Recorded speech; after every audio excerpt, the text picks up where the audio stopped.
You are listening to the Source Connection Podcast, an ongoing invitation to remember your true infinite nature and embody your unique human expression. By holding space for the kind of conversations that uplift, inform, and unite us, we are here to amplify the field of possibilities and explore the keys to creating the new. Hosted by Liz B. and Tarah Long. For more, check out thesourceconnection.us, Spotify, Odyssey, and YouTube.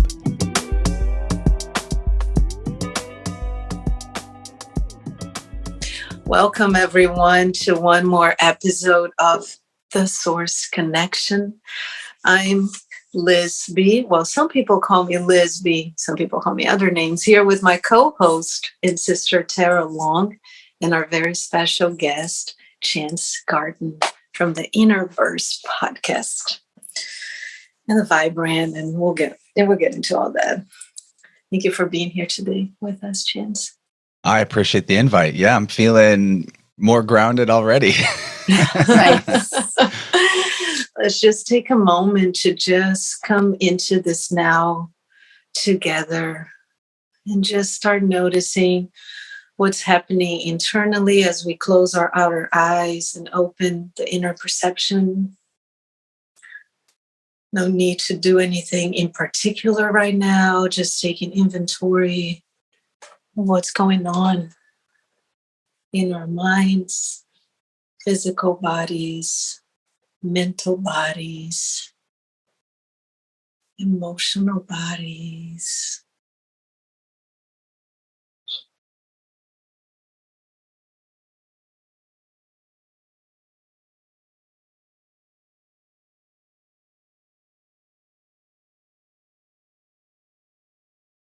Anchoring the breath in awareness.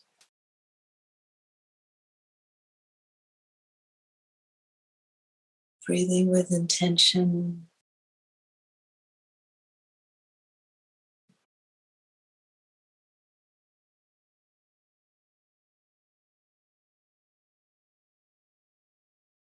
Synchronizing our hearts.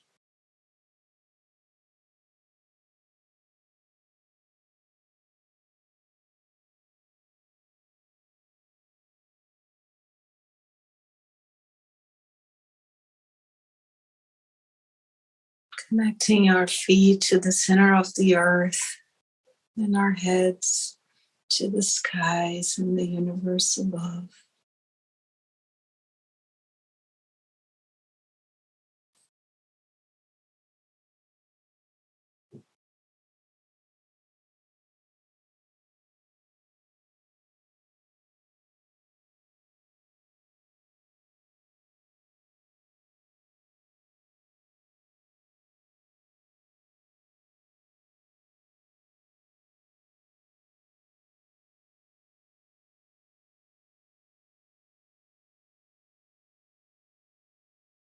I invite you to imagine a column of light in the center of your being.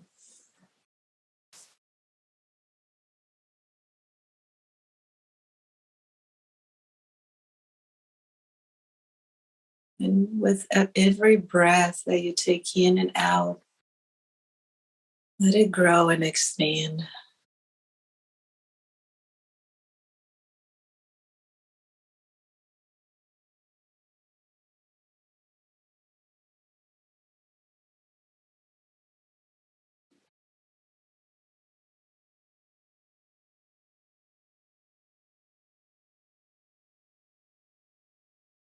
Connecting to the all of you in this physical form.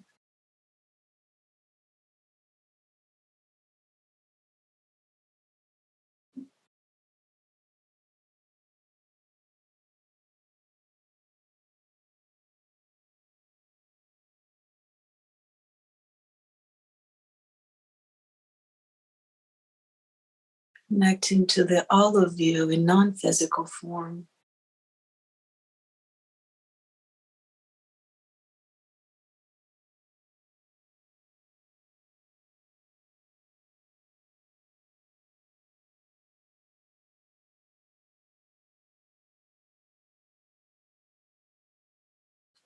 And connecting to all of you that is not within your own self.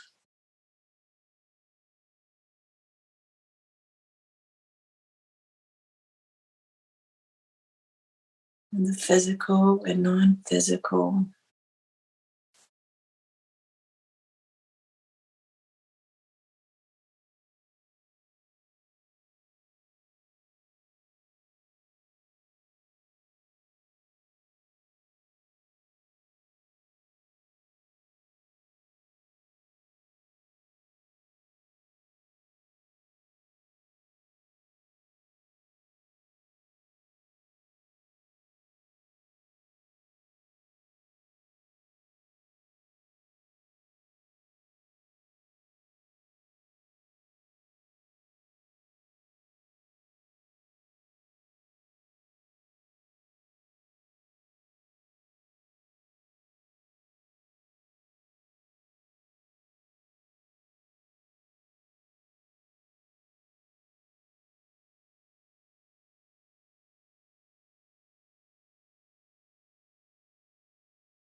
Dropping any excess and weight with each exhale.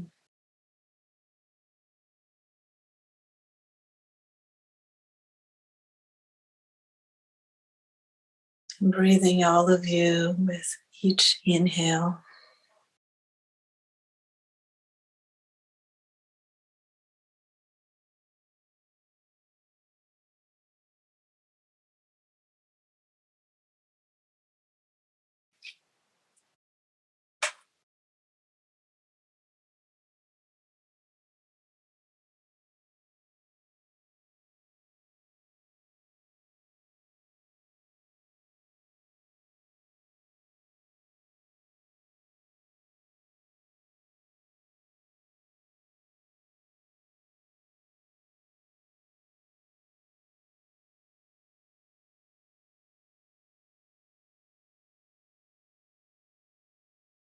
And let's take a deep inhale together and gather all of our heart.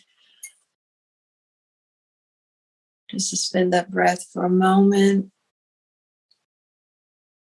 And let's sigh it out. And give that heart, that love to everyone, everywhere, to everything.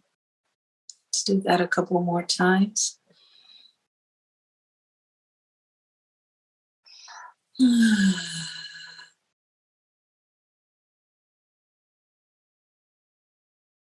one last time.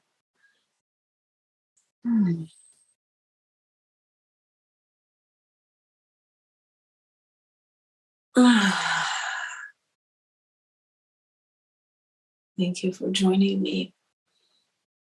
Can do a little body movement, roll the shoulders, the head, whatever feels good. Just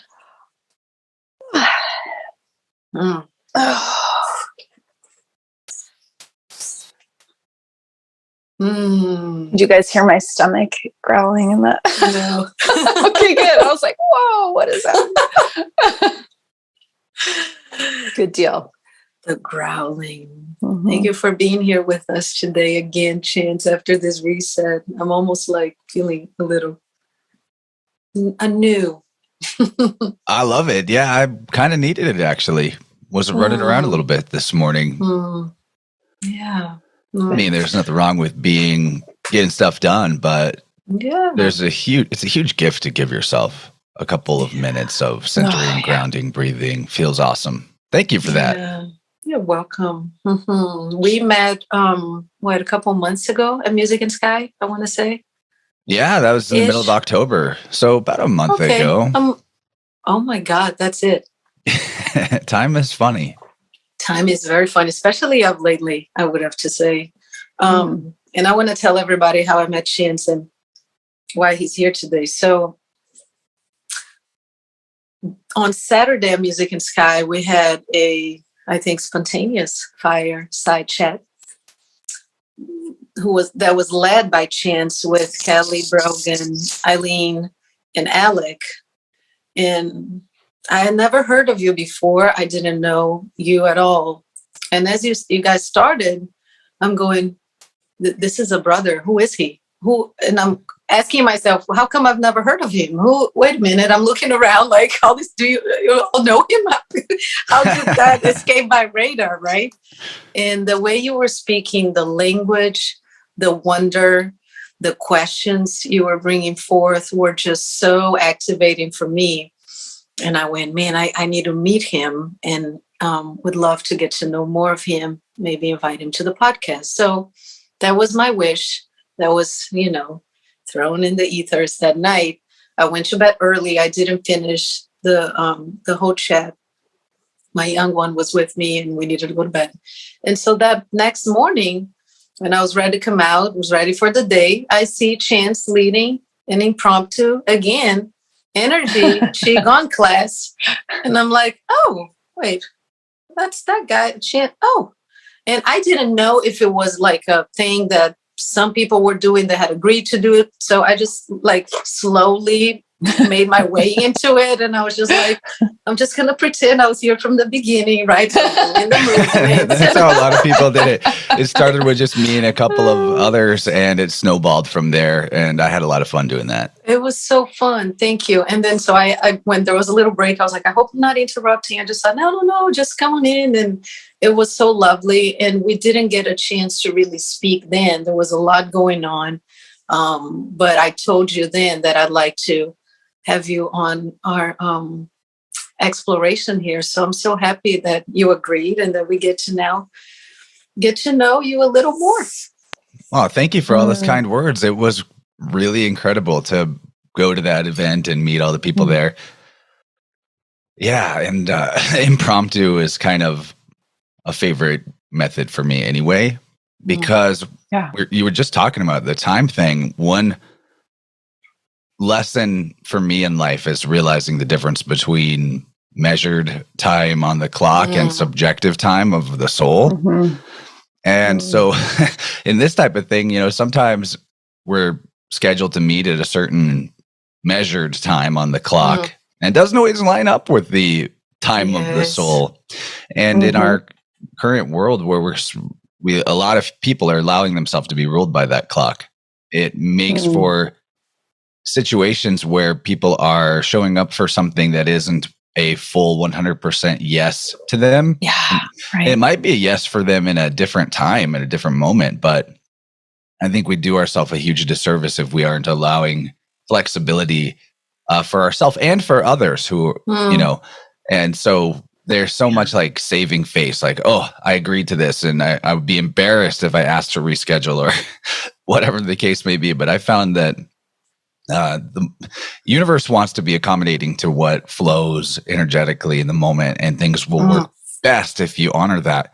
And what's fun is I actually talked about this a little bit in that fireside chat. People can hear that on Alpha Vedic's channel. They did. Yeah. Their crew did a great job recording that video and audio, which is not easy to do in the field. Right. So, correct. I agree. Super impressive job. Praise to them. And we were talking about that subjective time versus measured time concept, as it was a question asked from somebody in the audience. And after the chat, a Greek woman came up to me and told me that the Greeks actually have two words for time, just like they have multiple words for love, and we just kind of call everything love. They have different kinds of love, and it's really helpful to have those distinctions. Apparently in Greek, you have chronos, which is the measured time, the time on the clock. And then you have kurios, which is subjective time. And I think it's very helpful to have those two things in mind, because you can spend your whole life spinning on the hamster wheel of chronos. And there's nothing wrong with that type of time, the numbers and the measurement and the exactitude. But when you put that before subjective time, you're getting things out of order. And the best way I could define subjective time is like the growth of you as a being, the change that you go through as a being through experience and through learning and through all the other forms of growth that we're able to achieve in life. And if your some people that are stuck in chronos time might want to hear this, because we've all had times in our life where we're going through the motions. We're doing the same thing day after day, week after week. Maybe a job we don't like. That's usually the main culprit, right? Mm-hmm. And a year, 2 years, 3 years passes by, and we reflect on that time, and we're like, I barely even have any memories of that time. It's like nothing, very, very little changed other than the type of destruction that enters into one's life through nature whenever stagnancy is there, as a way is actually trying to help, right? Yep. So to live life from the experiential, from the subjective, from the orientation of how am I growing and what am I learning every day, if possible, then you're really in the flow of what actual time is about, which is about your development. And then the chronos time, the time on the clock, starts to serve you instead of feeling that you're the slave to it. Yeah, that's gorgeous. And I would add that subjective time feels also like a timelessness, or it can, or that we could add that third sort of note there, you know, that timelessness of this growth, this expansion, whatever is happening in the space of now, which to me, just tapping into that timeless aspect of that is so juicy. Yeah, that's a really great point, because what nature does is it expands and it continues and it flows forward. So in a way, that development, growth, curios, subjective time is also timeless, because it's the eternal.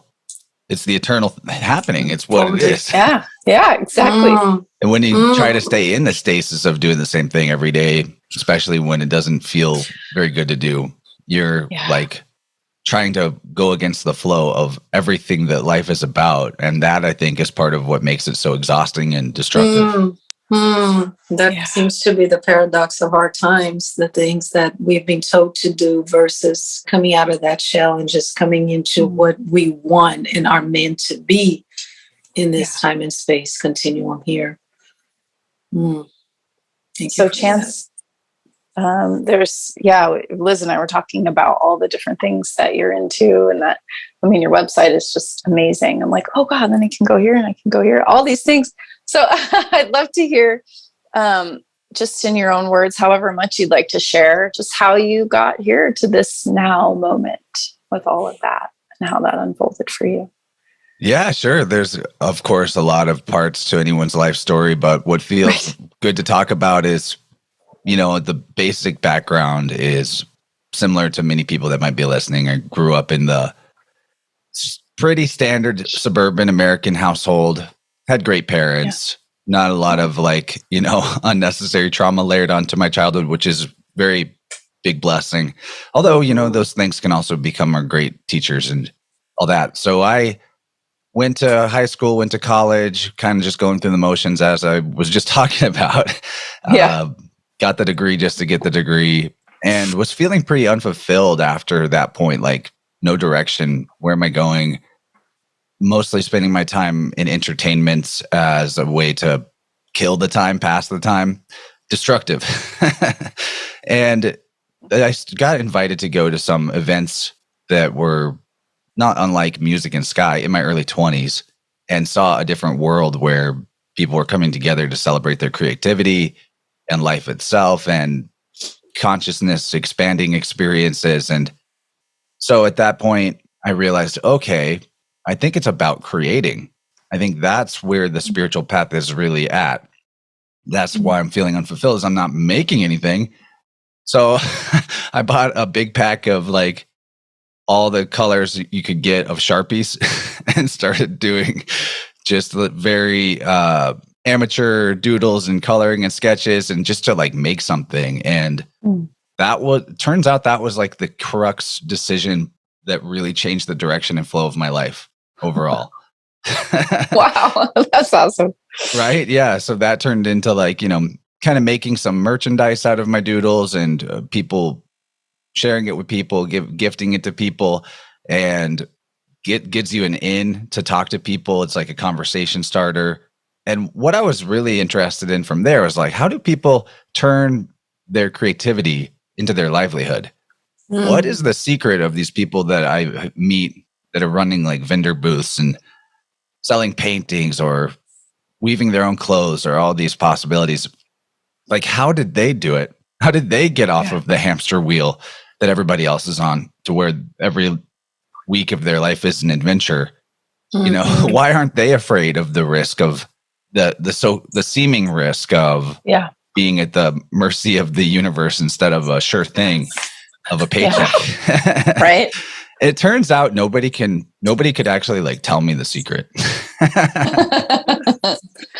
until I jumped off the cliff myself eventually later down the line. But I spent, so in the pursuit of that interest, I started this podcast where I wanted to talk to creatives and soul path driven people to, like, again, it was really because I wanted to find out the secret and I wanted to do it in a way where other people could find out with me.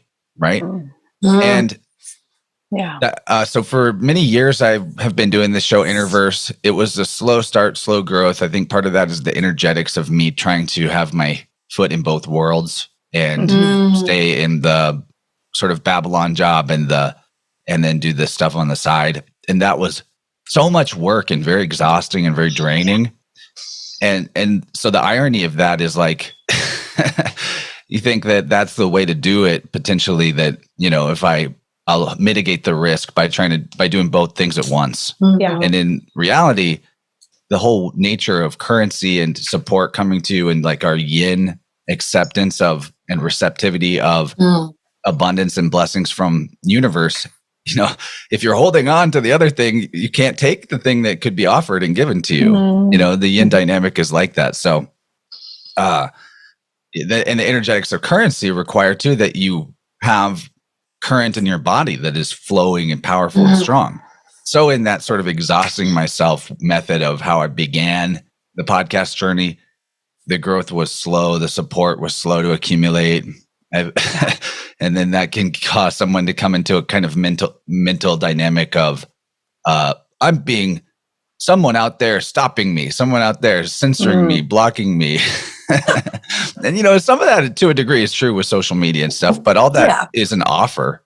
You're taking the offer of using a platform and a system that isn't really set up for what type of message you want to bring to the world. So anyway, eventually, you know, I had one of the biggest realizations on the way through all this that helped me take the full leap and leave behind the old ways was realizing I came across this CD or an album that I had made when I was in high school with my friends. I was in a band in high school, and I was listening to the music and I was like remembering myself from back then. And I realized, you know what, every time I think of myself from the age of 17, 18, 19, going into college, I always was like angry. And I imagined myself how I would go and tell that kid off. Like, you know, he was so dumb. He was so egotistical.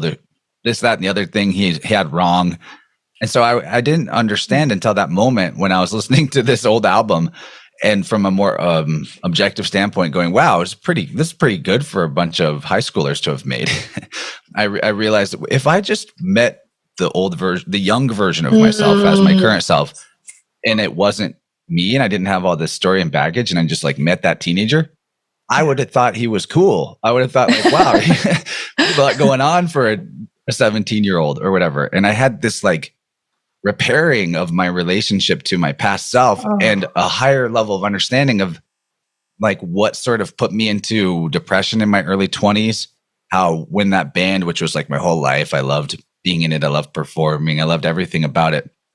When that split up because we went our separate ways to go to different colleges, I realized that the way that my mind had explained the pattern of the sadness of losing that was to come up with the story of, well, it's because I did something wrong. I didn't deserve it anymore. And so I created this whole construct of the young version of myself is dumb.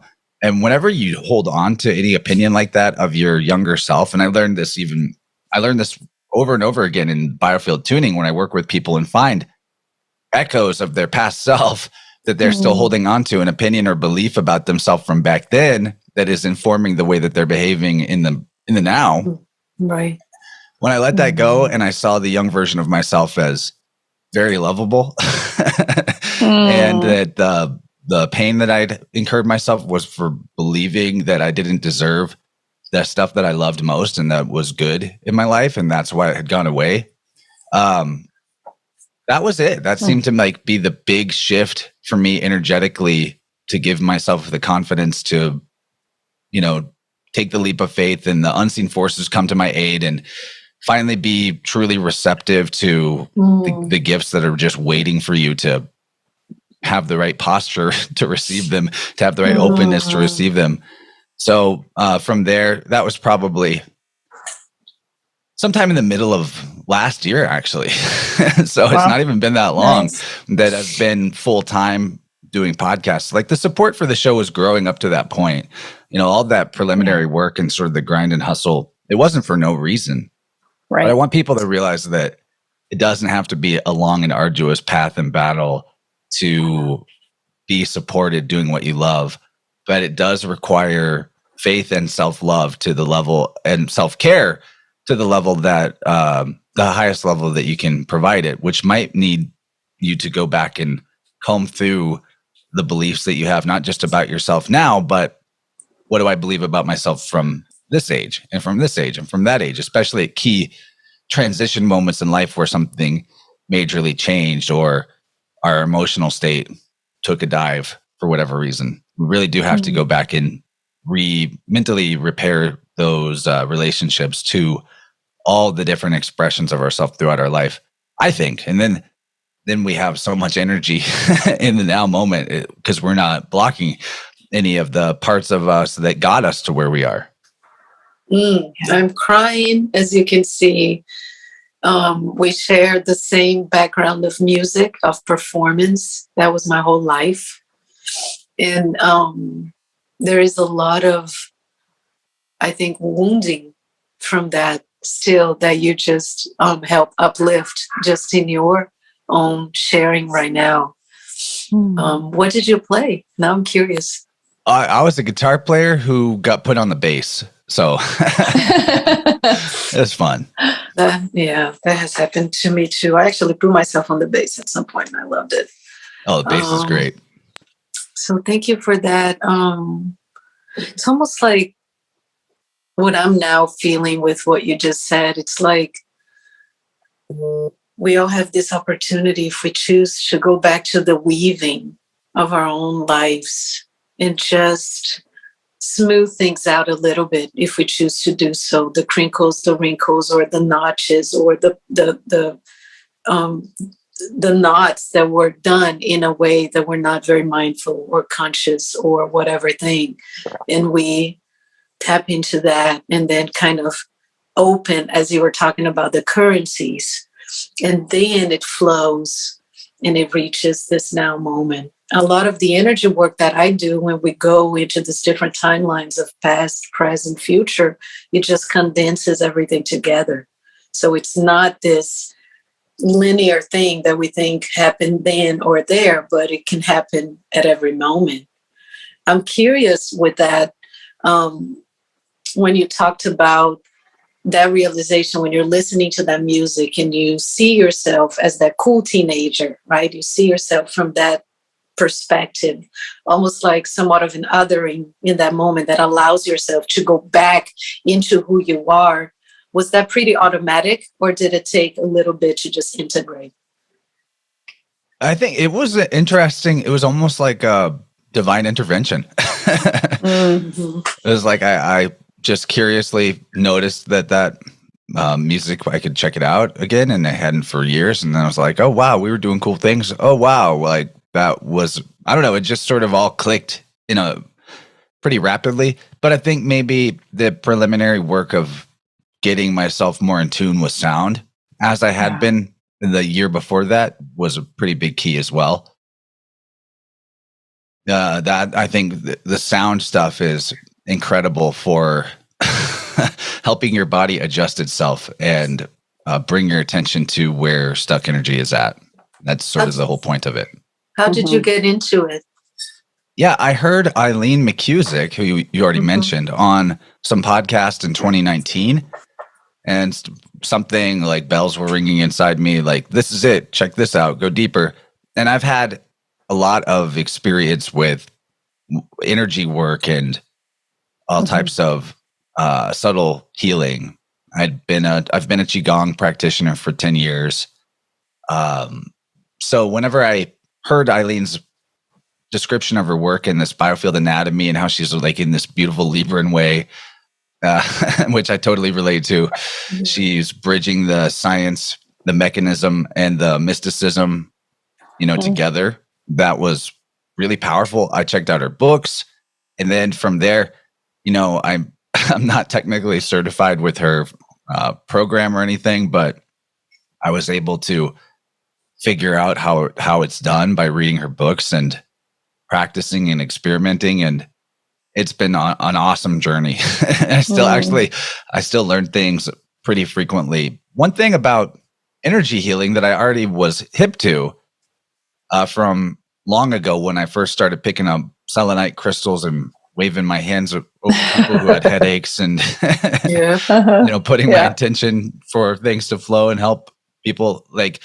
I learned a long time ago that whatever the situation is coming to you, like whatever help somebody might be needing or asking for, that it's exactly what you are equipped to help with. It wouldn't come to your sphere of awareness otherwise. So even if it's a situation I've never seen before, or requires some kind of like technique that I haven't done before, the idea of how to do it will spontaneously and intuitively arise just as the novelty of whatever the specific situation has arisen. So I think that's something people might want to know if they're considering getting into some of these practices like biofield tuning or Reiki or whatever you might want to try out, is that you're going to get the education, the on-the-job training. Yes. Nothing's going to come to you that you can't handle or at least in some way help with if your intention is authentically that you just want to help, Yeah. So there's a lot of learning as I go, but then, you what's cool about that too is if there's something new that comes up, or I learn something new about a dynamic of the biofield anatomy, like that, for example, energy stuck around the left hip could have the quality of somebody who is afraid to be seen or wants to hide. That when I learned that very week, it came up like 3 times. And I hadn't even seen it before. So you get these like confirmations where like, yes, this is what you're meant to be learning right now. And now you will carry this forward and internalize it and integrate it because you're seeing it on repeat here. Yeah, I had that experience a lot. I practiced acupuncture for 15 years, and it would be something I never heard of. Somebody comes in with, and then, like you said, then that week there's like 3 people. I'm like, okay, this is it. But it really did, like you were saying, teach me so much to trust myself in the moment, because of course in acupuncture school and anything that you're learning as a skill, right, you have all the details, all the data, all the information of that, which is great, like your ABCs. But then when you get into the field, if you will, and you're practicing, it's nothing like that. And so you just have to be open and willing to be like, I know what I'm doing here. And like you said, the person in front of me is coming to me because there's something we have to exchange together. There's something here. So just to trust that, trust yourself. And before this call, before we got on, Chance, Liz and I were talking about how my brain seems to work very differently now than it did, say, even 5 or 10 years ago, right? When I was in school and studying and all the information. And now it either doesn't hold it or it's not relevant to hold certain specific details about things. And it's so in the moment. It's so spontaneous. It's so like something is just coming through me. And so I've been able to let go of a lot and been able to let go of a story like, oh, my memory is bad, or so I'm curious if you've had that experience too, like with everything changing on the planet and within all of us in this huge paradigm shift. Like, do you find things like that changing for you as well? So what I'd like to speak to on that is the feeling of something coming through you. This is the source connection. Yeah. Right. That's what we do here. Yeah, exactly. That's one of the things that can feel wobbly for people in many different fields that are creative, whether it's painting or energy work. I think maybe it's misunderstood that the healing arts are an art. Right. Speak to that. Yeah. Yes. And so there will come a point where, you've done all your foundational work. You've learned the details, the structure, the anatomy, whatever things are going to help you. But those intellectual scaffoldings are a way for ideas to arise out of your intuition. You have all that so that not because you need to consciously remember every single piece of it, but so that you have the experience that whenever one of those pieces needs to be remembered or called on, it can arise naturally. But the feeling of it in the flow state, it is like making things up as you go. And that can throw people off because they're like, I'm supposed to defer to authority or experts or yes. the right way to do it. And so if I'm making things up as I go, I must be faking it.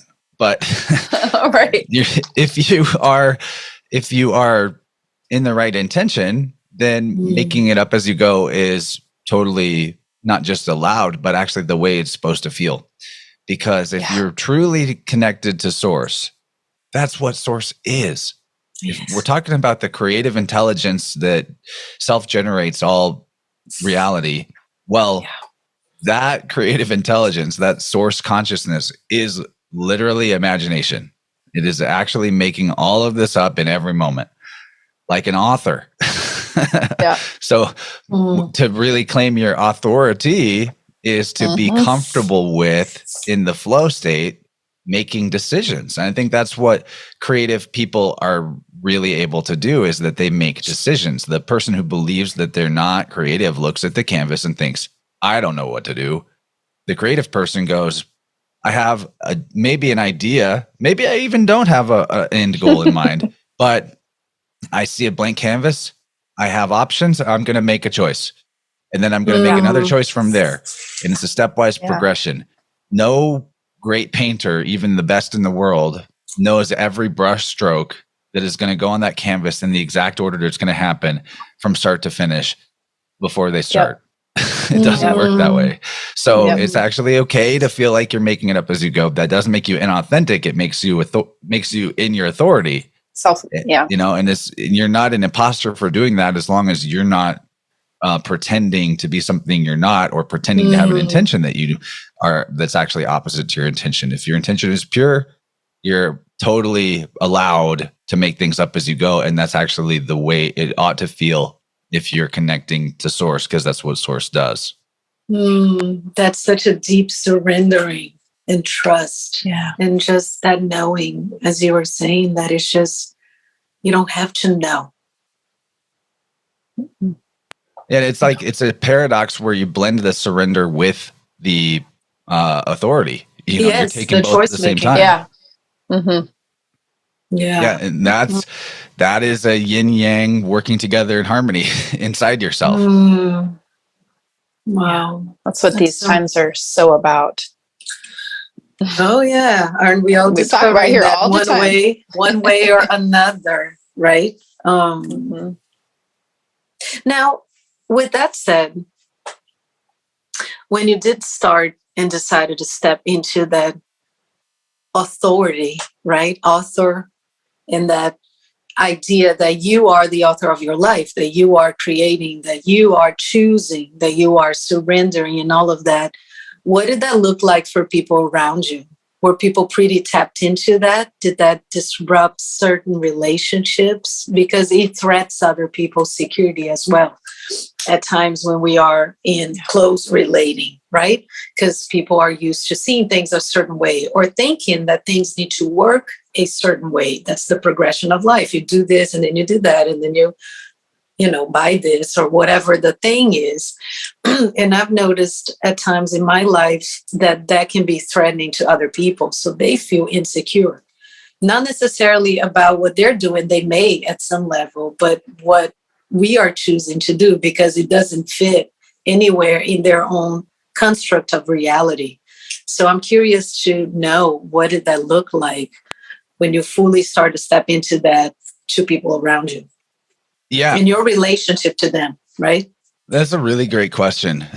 So for me, I have in astrology speaking, I have Chiron in Cancer. So for me, one of the, I don't want to say the word trigger, but I guess like trigger wounds, one of like the sort of primary wound constructs in my being would be abandonment, like fear of being abandonment, pain of feeling abandoned, all that. Yeah. So at the point where I started to be more expressive of what I saw as the true reality, and that includes like, not being able to hold a normie conversation weather anymore. Welcome to our world. As soon as as soon as they give me just like a slight, they might complain about the government. I'll be like, 9/11 was an inside job. Right.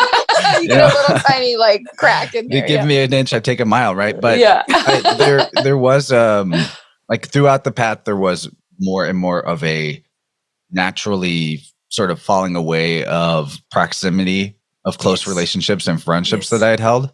And that caused me a lot of emotional trouble, but not like crippling, but I was aware of it, that like, it kind of hurts my feelings to not be invited to this or things of that nature. Yeah. But I learned along the way that all of the people in our lives fulfill various archetypes of the full spectrum of being, and that nature is whole and we are nature and we are whole. And regardless of who it is that fulfills a certain role or archetype in our life, unless we are internally blocking ourselves from that type of energy or that archetype, then it will be present somewhere, somehow. So being able to let go of needing it to be this person to fulfill this role and to continue pushing forward into a more coherent version of yourself, you will meet the same person down the road, possibly in a different body, but it's like they're going to fulfill that same role for you, and they're going to be more aligned and in tune with who you are intending to be in the life that you're authoring. And sometimes it'll even be the person from before, and they will have upgraded and come along the journey with you too. So when it comes to that, and also like we often, especially early in the journey of waking up to some of the more seemingly pretty insane truths about the way the world works, we'll want to beat people over the head with all the facts that we've been taking in, and that doesn't actually help. But if you can show people, if you just crush at life and show people what it looks like to do that, then some of them will be curious and want to know what you think about things. And when they come to you and ask questions is where the real ability to lead and help others shows up. It's not really about forcing them to listen to you. Yeah. But in particular, like one of the biggest ones that I had to learn about was that I had a long-standing lifetime pattern of having at least one person in my life that was very close to me. It was almost always in the form of whoever my relationship was with, where they were to me in my mind, they were like the mean, vampiric energy drainer, taking advantage of me. And I was the noble but victimized, just trying to help them, save them empath. And I replayed that pattern a bunch of times. And it's not about that they were actually the monster. It was that I was making them a monster in my mind. And my authoring of my life story was writing them into a role of being the bad guy whose fault it was that I couldn't ascend further. And so one of the unexpected side effects of getting into the tuning work and sound stuff that I learned from Eileen's books was healing a left shoulder injury that I had had chronically from what I thought was from rock climbing. And then later I realized that, every injury is actually a reflection of our energy body and our emotional state and our beliefs about ourselves. There is no just an accidental injury that's meaningless. So I worked on this left shoulder injury. It was actually amazing because I had been unable to raise my arm over my shoulder for like half a year or more. It would hurt too much. And I thought it was from climbing. I would take a month or two off of climbing and then go back and try it again. And it was still messed up. And I was like doing everything I thought I could, getting massages, like really trying to help it. And then I got the sonic slider weighted tuning fork from my lean store and used that for like, I'm serious. The first day I started using it on there, the pain got better. And within the week, I had the full mobility back. What I didn't comprehend at that time was that I was tuning up the part of my biofield that has to do with that dynamic of empath versus vampire and taking on the victim posture and feeling like I'm attacked by other people's negativity and all that. So anyway, the person that I had authored into that role at that time was my wife of that time. And what I didn't know would happen is that when I healed that energetic part of my body, that within a few months, that relationship was going to be dissolved and gone. And this is not because she was actually the bad guy.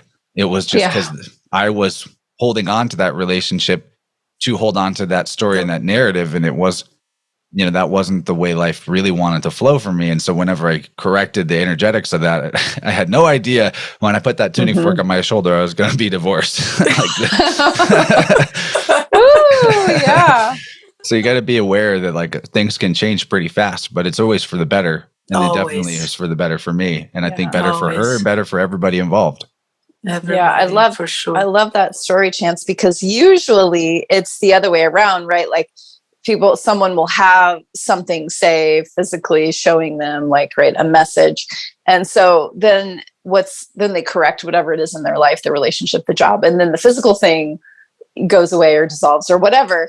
And so it's so cool to hear you talk about how you actually healed your shoulder injury and then that totally shifted the energetics of your relationship. Because usually in my experience, working with people and myself, it's the other way, but it's actually, but it's harder to tackle it from the external situation side most of the time.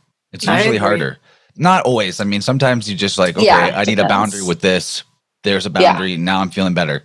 But that's the beauty of the mind, body, spirit, trinity, the inner world, outer world duality, is that where we're stuck in any of those areas, we can address it somewhere else and get unstuck in the place where we're stuck. I think that's why we have the experience of duality. I think that's why we have multiple layers of our body. Yeah.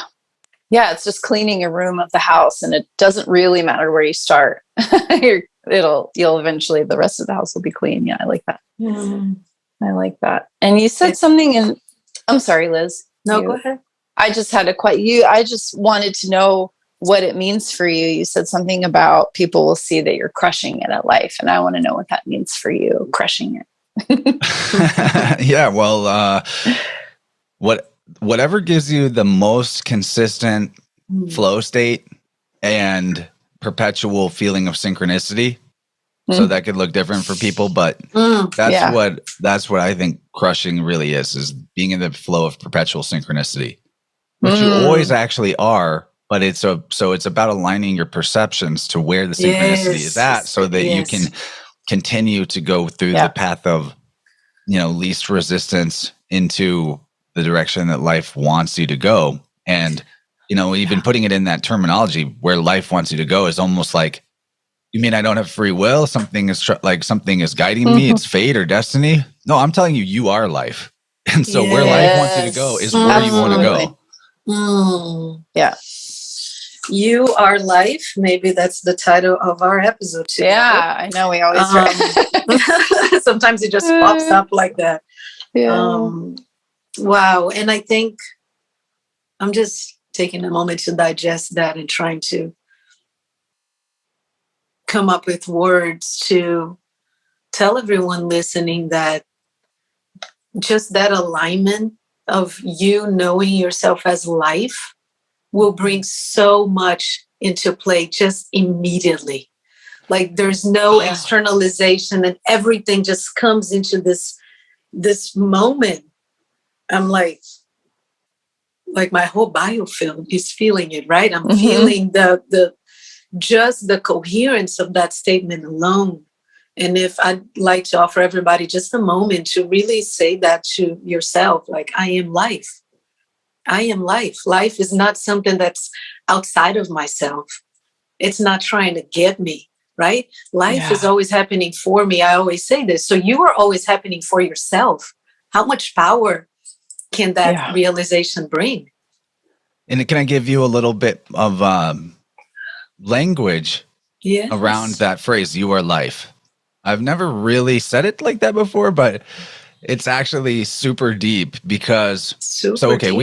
We've probably all heard of one of the names of God, of Jehovah, right? Mm-hmm. And that is a derivation of the tetragrammaton, the 4 letters Yod He Vav He.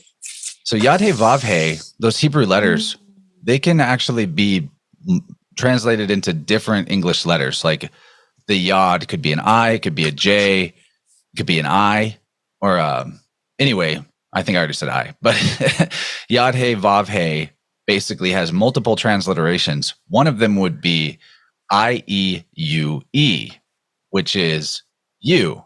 Pronounce it you. You. And another transliteration of Yod He Vav He would be I-E-V-E, which is Yiv. Yiv. And the Hebrew word for life is actually Eve. It's just this. It's the exact same as Yod He Vav He without the Yod. Oof. So when we say, so I mean, just in the language, it reveals to you that the being is the mother and the father. You know, the beingness, the God that we call God or Jehovah, or Yod He Vav He is Eve and Yov. Yov is another one of the transliterations you could take from those 4 letters. So you are life is like saying, you know, God is life. I accept the beingness. I am. It's got all of these things wrapped into that phrase. So like there is a super powerful, I felt it in my body too. Whenever you paused on that phrase, I was like, yeah, whoa, this is majorly coherent, majorly resonating. And that everything we need is in that, you know, everything we need is right here. It's, there's someone who says, your life is your medicine too. And that is, you know, if we look at medicine as everything that you need for everything that you need and want. I'm just really rejoicing in this right now. Like I feel it in the layers of my own multidimensionality, and just wanted to say that a phrase that I often come to when these moments happen is we are each other's deepest wish right now, right? And we're sitting here together, and just to acknowledge that and talking about synchronicity and knowing and trusting. And I'm just so grateful for you being here with us today. Thank you. That is a great recognition, because every moment and every experience is what we most deeply wished for. Yeah. It's what life is bringing to us, and we are life. Yeah. Mic drop. The end. Bye, guys. We are life. Wow. And to recognize the sacredness of one another. Yeah. That they are life presenting itself to you. And in the creation in that moment, what does it mean when all this life comes together and then recreates itself? And it's in this perpetual imaginative, creative flow.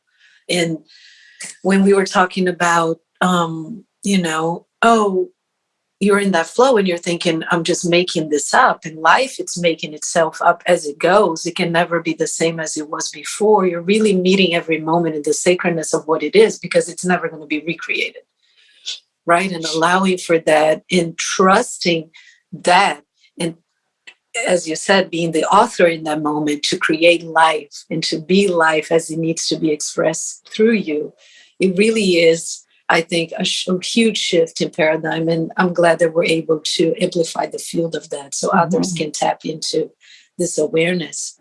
I was even I was watching the Marilyn Monroe movie that just came out the other day, and how that being felt so imprisoned in its construct, its outwardly construct of what that person was, in the prison that it seemed to have become for her.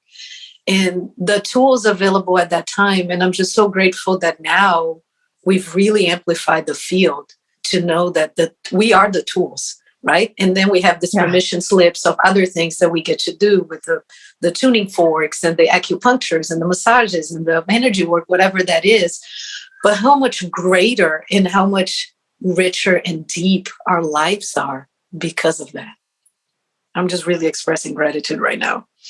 I don't know. I think it's the best time ever. It's like the best time to be alive. Every moment is. Yes. I have a life hack, you could call it, where I try to remind myself every day that it's the best day of my life. And then if I can do it multiple days in a row, then I count like, this is the 30th day in a row that is the best day of my life. And it's like a hot streak. It's the best month of my life. Because you can totally make that claim any day because you're always at a higher level of knowledge, experience, and wholeness than you were before. You keep building on yourself. Yesterday we sang a song that said, the best is yet to come. And it said, this is the first day of the best of my life.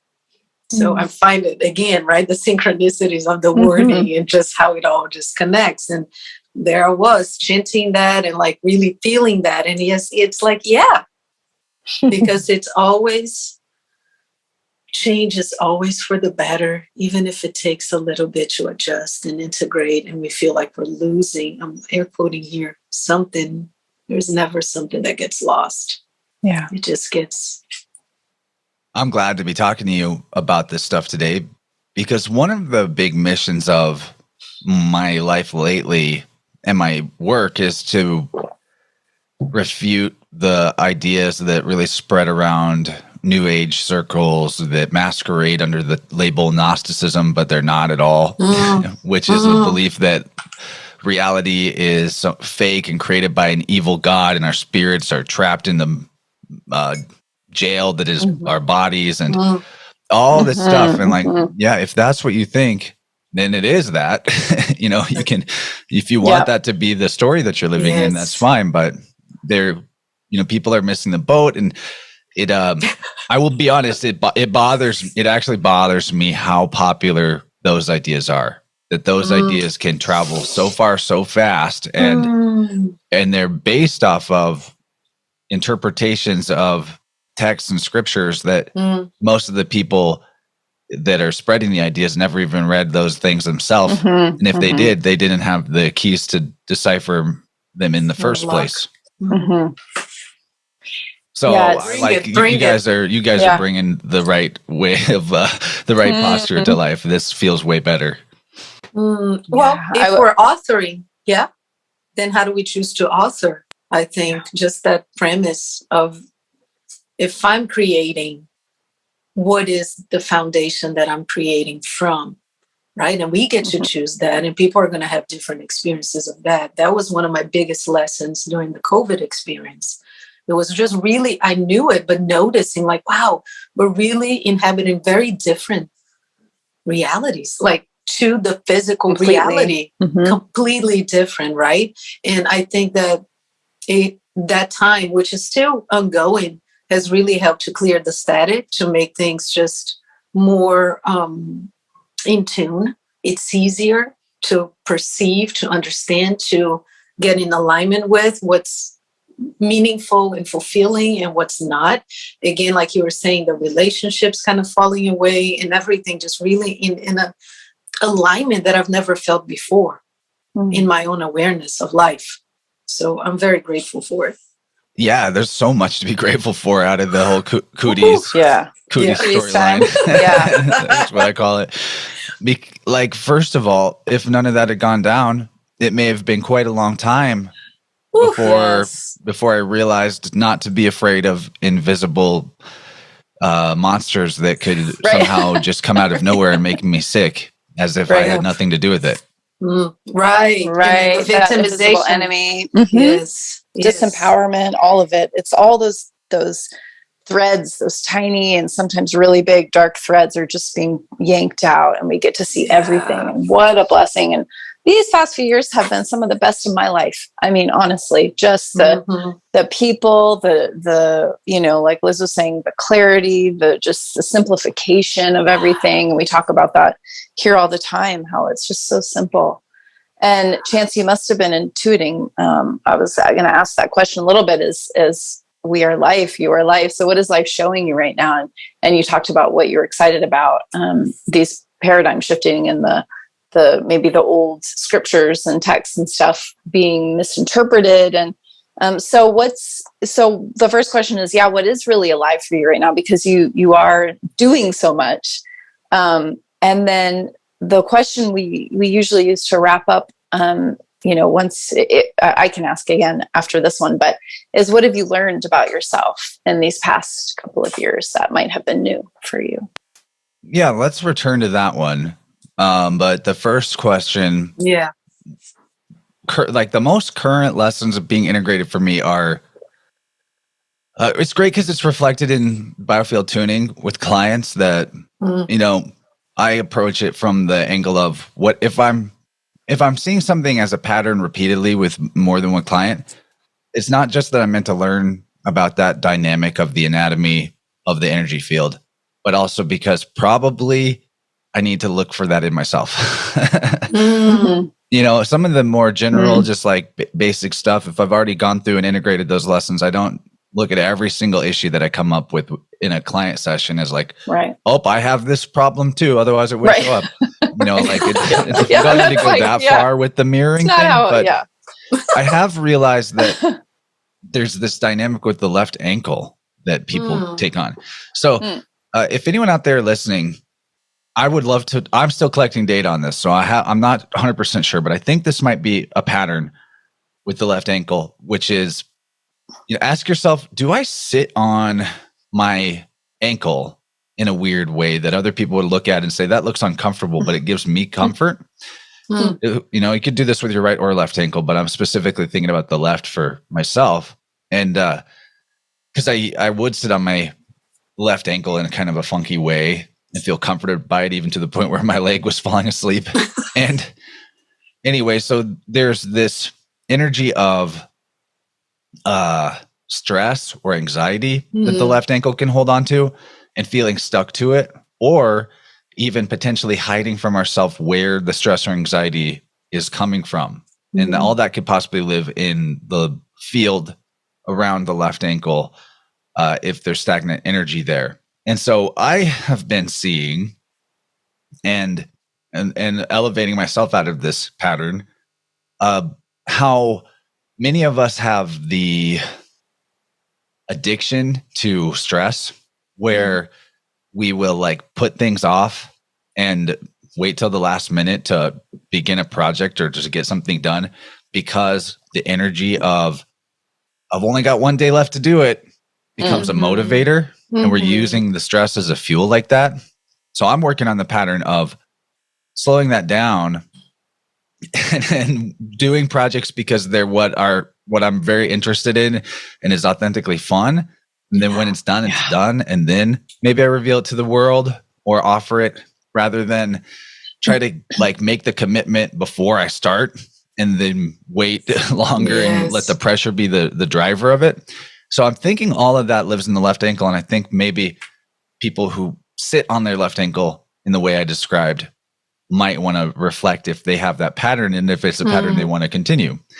And they might not feel as called to sit on their ankle in a weird way if they let go of that pattern. So that's one thing I'm working on. Okay. Nice. So that's like just the very immediate like energetics of life right now, and just the pace of life, accepting that it can be that you can get a lot done and feel productive without the feeling of being under the gun, without the feeling of rushing. You know, I'm not like I correct myself or others whenever they say that you stay really busy. I've programmed the universe. It turns out when I was in that time of doing the job and the podcast at the same time, as I described, I really programmed my external universe and the people in it with, Chance, he's always busy. I should, and that's maybe part of what activates some of the feeling of abandonment or like upset that I'm not invited to this or that, because people, I've given them the signal of I am busy, it's an identity of busyness. And so I'm really undoing, and I think I've pretty much done it. Like the decision is the big part, but I'm not busy anymore. I still do a lot of stuff, but not from the perspective of overwhelmingly busy at all. And it's amazing that the same level of productivity can occur with relaxation and not the stress, and maybe even more productive and deeper insights and more, especially more joy in the aha moments, because you can take your time and savor them. Right. And especially when we know that the true time is subjective anyway, then it starts to kind of make more sense in a way that's not really possible to make sense of in a linear fashion. That, well, I'm less busy. I'm, not mashing everything into a small container, but yet the same amount or more is getting done in a day. So you really have to just let go of the belief of X number of hours on the clock or the day means, and trying to do all these calculations of how much I can do in that time. And right. Yeah. Work on being in the flow of what is the most authentically full body hell yes to me right now, and do that. Yes. And I think that's a good strategy. So those are some of the big life lessons I'm currently really internalizing and solidifying. Other than that, doing a lot of personal research outside of research I need to do for my show on the subjects of astrotheology, or the stellar, you could call it star writing, how ancient history, miracle stories of spiritual traditions, everything is encoded up in the stars. And it's important to me to help humanity, whatever part I can play in it, to dispel a lot of the unnecessary supernaturalism out of their belief systems. Because when we are in mass programmed and accepting the program to believe in things that are the evidence of our senses does not support, we're actually, in my opinion, we are defying the very nature of our being in the first place. That we have the senses that we have. And I'm not saying we can't expand them and start to go into further realms of levels of metaphysical, what would be metaphysical to us now, and understand them later down the road, and elevate our ability to detect more and more subtle aspects of the reality. I think that's possible, but we need to start with the foundation of what we currently can do and build from there, rather than making belief systems that go beyond what we can actually know, because that leads us to more readily and naively accept things that are antithetical to our being overall in general. So I'm really working on helping dispel some of the unnecessary supernaturalism, especially because the systems of control and ownership and government in our world today that are causing us problems are predicated on this very thing that I'm describing, that humanity has completely obscured from itself the origins of why and how one, like a king or a government or what a nation can claim ownership on all the land. It starts with me asking myself this question: why is it that I can't think of a single place in the world where I could just go, live, and be without needing a deed or a title or rent payment or permission? How did we get to there? How did all the land get owned?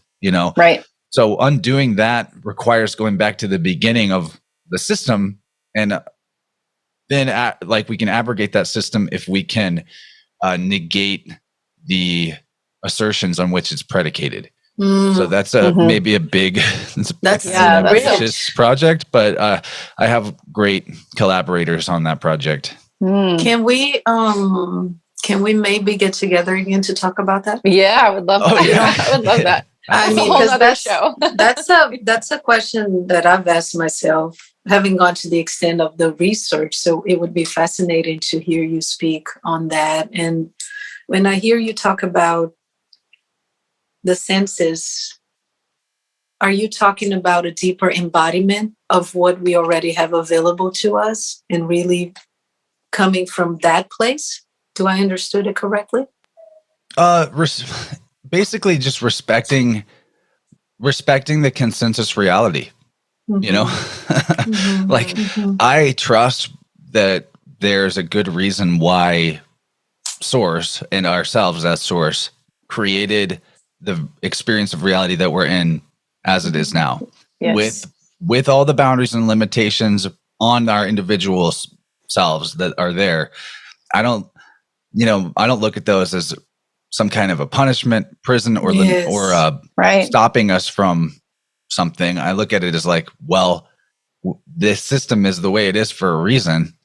So let's respect it, work within it, and then build from there, rather than like, because we see the basic assertions of most religions that people can get dogmatically attached to in a way that makes them in an us versus them against other people, or accept slavery, is ideas like your reward is in heaven. So just be a good slave, be a good slave now, don't act up. Like, heaven is the sky. That's heaven. It's not like some other dimension that who knows what happens after we die.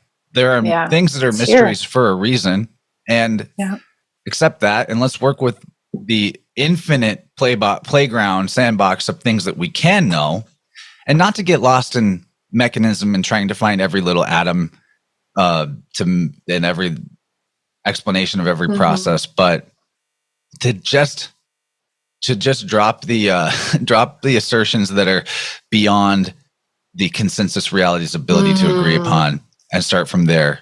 I hope that makes sense. Yeah. That it does.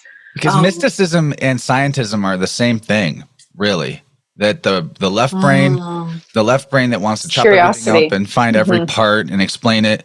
The occult of authority from scientism that says we have the tools and the instruments to detect the invisible, murderous ninja germs that are going to hurt you. We can trust us. We saw them with our microscope. We know this. We know it. Right. Well, the same thing happens on the side of mysticism, the other too. side, yeah. Like we know what happens when we die. Yeah. We have the direct channel to God. God told us these are the rules. Listen to us. It's the exact same thing from the right brain. The mysticism is the right brain version of it. The imbalanced right brain. I see. Imbalanced yin. And the mechanism is the imbalanced yang. And so we need to marry those things and drop the baggage that it comes from the imbalanced version of both. Gotcha. That's where I'm coming from. Thank you for clearing that out. Yeah, that's very clear. I love murderous ninja germs. They're after you. Yeah, I love just from that. What I hear too is just being really open to the mystery. I think you talked about the mystery a lot, and that's us here. It's like we actually don't know any of that. Nobody does. So let's accepting that what we don't know is what we don't know. Yeah, accepting that there are mysteries. That's great. There are. Yeah, there's way more mystery than there is anything we could ever possibly know. That's my feeling. Is there's way more mystery than I think what we think we know or can know is probably like the tiniest little speck. Yeah, let the mystery be a mystery. Yes, and rather than being afraid of the not knowing, and so deferring to a liar to tell you that they know and trusting that. Right. And feel it for yourself. What is it? The only thing that matters is what is it for you in this moment? What is that for you? What is the quality of that? It's not about the mind knowing something, right? Anyway, we could go on forever. Yeah, even the deferring to a liar to tell you because they have the authority is lying to yourself, and that's why you get the external liar. Right. It's that trusting that. Oh my goodness, there's so much we could talk about. So much here. So rich. Yes. Yeah, but I want to come back and discuss that stuff. Yes. Let's do it. Let's do another hour or so, or maybe we'll have more time. Chance, where can people find you? Where would you like people to go to? Innerversepodcast.com. Okay. Yeah, my website is innerversepodcast.com. Okay. I have you can find my videos on YouTube. I do an interview show every week, and I do 2 shows a week usually. And Rockfin's a good place to go to. If you have a Rockfin premium account, you can get my extended content there too. Or if you just want to watch the free shows on Rockfin, that's better than YouTube in terms of supportive of me as the creator. Okay. And on my website, people can find more information about doing a sound healing ceremony. I also offer counseling using the I Ching and tarot, things like that. Yeah, oracle readings. Really fun to combo a tune-up with an oracle because then you get to really experience some synchronicity where the I Ching and the tarot will tell you the same exact stuff that your own body was telling you from the biofield tuning. Nice. All paths lead to Rome. All paths lead to Rome. Yeah. We were talking about that the other day, right? And I was like, I wonder if back at that time there was something about geographically that it was just how it was, and it led to the center or down whatever it was in Rome, that it just all led to that, and that became the same. Well, check out my newest episode of my show with Dylan Sicoscio. We're talking about his newest book, The Holy Sailors. And he and I, especially him, but I'm very supportive of his work and doing my own research in similar directions. He is doing a great job of digging into the origins of the systems of government and feudalism that we have today. And like that question, what is Rome? Did Rome just arise out of spontaneously like arise and create this system, or was that pirating of an older system that already existed? And I think it's the latter. But Rome, in the Italians, they call it Roma. You know what that Roma backwards is? Amor, which is love. So is the Roman system an inversion of love? I don't know. Oh my goodness. I love words. Listeners. Thank you for bringing that up for me, because that's in my mother language. Yeah, amor. Wow. Okay, so we're bringing the love back. We're bringing it more back, just so you all know, clearing out the distortions and tuning into the coherence that we are. Thank you so much for being here today with us. Yeah, thank you, Chance. Thank you. I had a great time. Thank you, everyone, for listening, and we will see you all soon. We'll see you soon.